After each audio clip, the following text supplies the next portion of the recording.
150 кишиден турган комиссиялык топтун жыйынтыгы менен Карадария айылындагы селден 46 үй жашоого жараксыз деп табылды.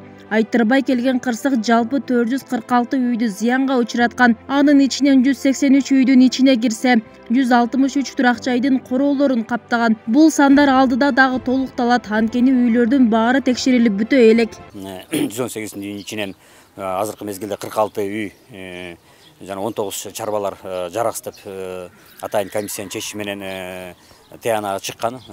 Дагы көбөйүп калышы мүмкүн. Азыркы мезгилде ошо сел баскан айылдардын ичинен жарандарды 37 үй бүлөнү айылдын ичинен көчүрүп чыгып, бүгүнкү мезгилде 15 жаран туугандарыныкына жана ошондой эле 17 жаран палада артыбызда турган палаточный городокко жайгашкан. Сел мындан сырткары айылдагы 3 социалдык объектке, бала бакча, үй бүлөлүк дарыгерлер тобуна жана бир мечитке да зыян келтирген. Учурда турак жайлар менен кошо бул мекемелерде да тазалоо иштери жүрүүдө. Андан сырткары 30 гектар айдоо жерин да сел алып кеткен. Ушул кезде 17 үй бүлө чатырларда, 5 үй бүлө мектептин спорт залында жайгашкан. Манаяктан машу немеден жактан, адыр жактан келди.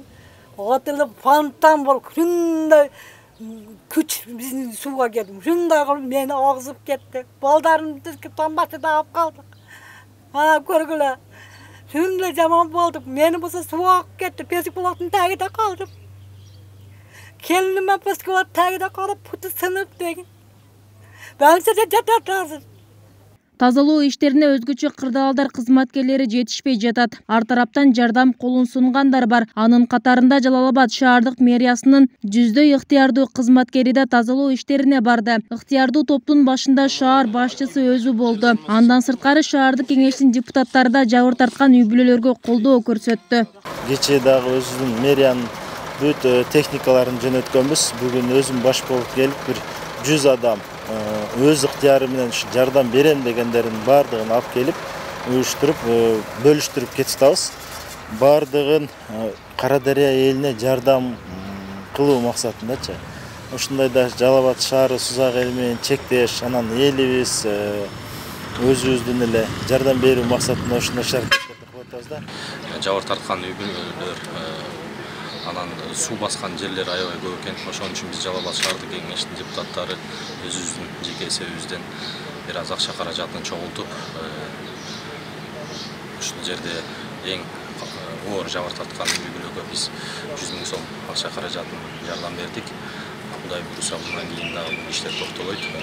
Кечээ Улукбек Марипов да ушул аймакка келди. Ал кыска мөөнөттө дамбанын көлөмүн кеңейтип, аны бекемдөө керектигин белгиледи. Ошондой эле ал мындай кырсыктардын алдын алуу жагы күчөтүлүшү керектигин айтты. Ал эми жабыр тарткандарга мүмкүн болгон жардамдар көрсөтүлөрүн кошумчалады. Мындан сырткары Марипов кооптуу аймактагы жашоочуларды тез арада көчүрүү зарыл экенин билдирди.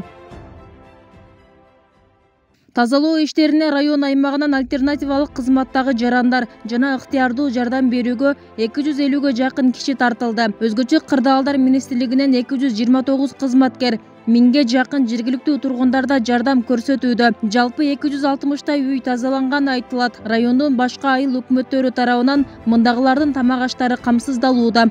Бибисара Орозалиева, 7 канал, Жалал Абад.